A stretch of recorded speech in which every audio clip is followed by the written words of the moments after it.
पैसा पानी की तरह बहाया गया। ये सौरभ जिसकी शादी हुई, पुलिस लीजिए जरा,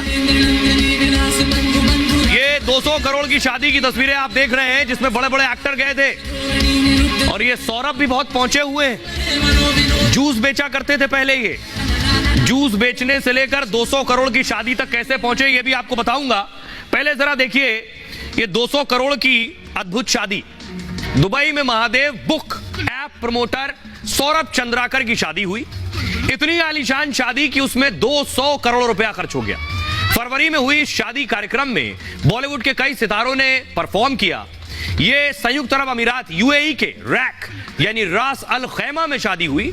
शादी समारोह में महादेव ऐप के प्रमोटरों के ने लगभग 200 करोड़ रुपए नगद खर्च किए।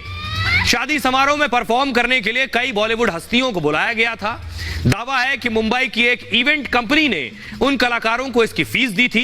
ईडी के मुताबिक महादेव बुक के दो प्रमोटर सौरभ चंद्राकर और रवि उप्पल ने यूएई में दरअसल इस शादी का आयोजन किया था। साम्राज्य अपना बना लिया है यूएई में। ये दोनों यूएई के दुबई से ऑपरेट करते हैं अपने काम को।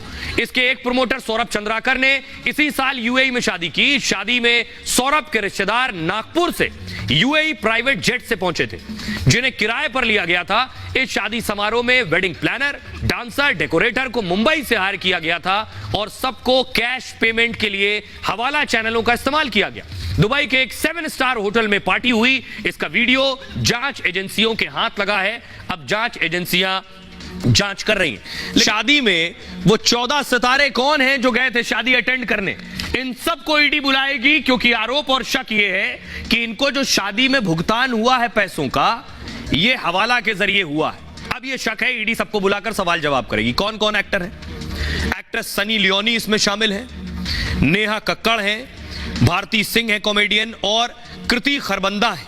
इनसे भी सवाल जवाब हो सकता है। जैकी श्रॉफ के सुपुत्र टाइगर श्रॉफ, नुसरत भरूचा, एली अब्राम और पुलकित सम्राट।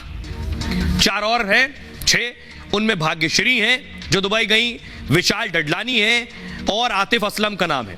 कृष्णा अभिषेक, अली असगर और राहत फतेह अली खान का नाम है। ये सब आरोप है कि दुबई गए थे, उस शादी में शामिल होने गए और इन सबको भुगतान किया गया। लेकिन आपको दिलचस्प बात बताऊं, ये जिसकी शादी में 200 करोड़ रुपए खर्च हुए, ये शख्स पहले जूस बेचा करता था। जूस की दुकान थी, वो भी छत्तीसगढ़ में, भिलाई में। ये देख रहे हैं, ये है सौरभ चंद्राकर। जूस की दुकान थी, अभी 5000 करोड़ का वांटेड है मनी लॉन्ड्रिंग के मामले में। अगली तस्वीर दिखाई। इसने बनाया ये महादेव बुक ऐप, यानी सट्टेबाजी का ऐप, बेटिंग ऐप।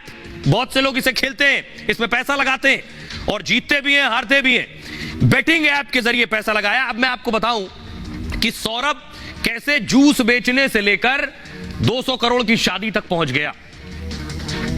ये आप देख रहे हैं, ये सौरभ की दुकान और ये सौरभ का मकान।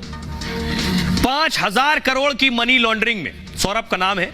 महादेव ऑनलाइन एक बेटिंग ऐप है और सौरभ चंद्राकर, रवि उप्पल इसके प्रमोटर हैं। 5000 करोड़ की मनी लॉन्ड्रिंग में दोनों इस वक्त वांटेड हैं, तलाश रही ईडी। सौरभ और रवि दोनों छत्तीसगढ़ के रहने वाले हैं, जो इनका एक साथी है। महादेव ऑनलाइन 30 जगहों से ऑपरेट होता है।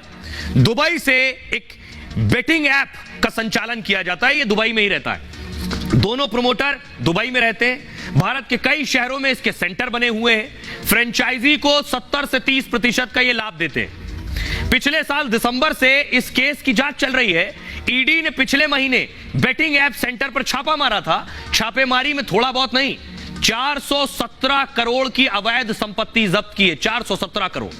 रायपुर, कोलकाता, भोपाल सहित 39 ठिकानों पर रेड हुई। सौरभ कभी छत्तीसगढ़ के भिलाई में जूस बेचा करता था। कभी महादेव जूस सेंटर के नाम से इसकी दुकान है जूस की। ऑनलाइन सट्टेबाजी ऐप्स पर वो दांव लगाता था और खुद 10 से 15 लाख रुपए हार गया। सौरभ का दोस्त रवि भी सट्टेबाजी में 10 लाख रुपए हार गया। दोनों पर सट्टेबाजी सिंडिकेट से पैसा लौटाने का दबाव था। इसके बाद दोनों ने भिलाई से दोनों भाग गए दुबई। दुबई में पहले दोनों ने छोटा मोटा काम किया। इसके बाद महादेव बुक ऐप लॉन्च किया। खुद की शादी में 200 करोड़ रुपए खर्च दिए। अब आपको बताऊं कि आखिर मनी लॉन्ड्रिंग का जो मामला है, क्या होता है ये मनी लॉन्ड्रिंग जिसमें 5000 करोड़ का वांटेड है ये सौरभ। मनी लॉन्ड्रिंग के तहत पैसा मनी लॉन्ड्रिंग, इससे आप समझ सकते हैं मनी मतलब पैसा, लॉन्ड्री मतलब धुलाई, धुलाई यानी धुलाई करके काले को सफेद कर दिया जाता है, यही है समझ लीजिए मनी लॉन्ड्रिंग।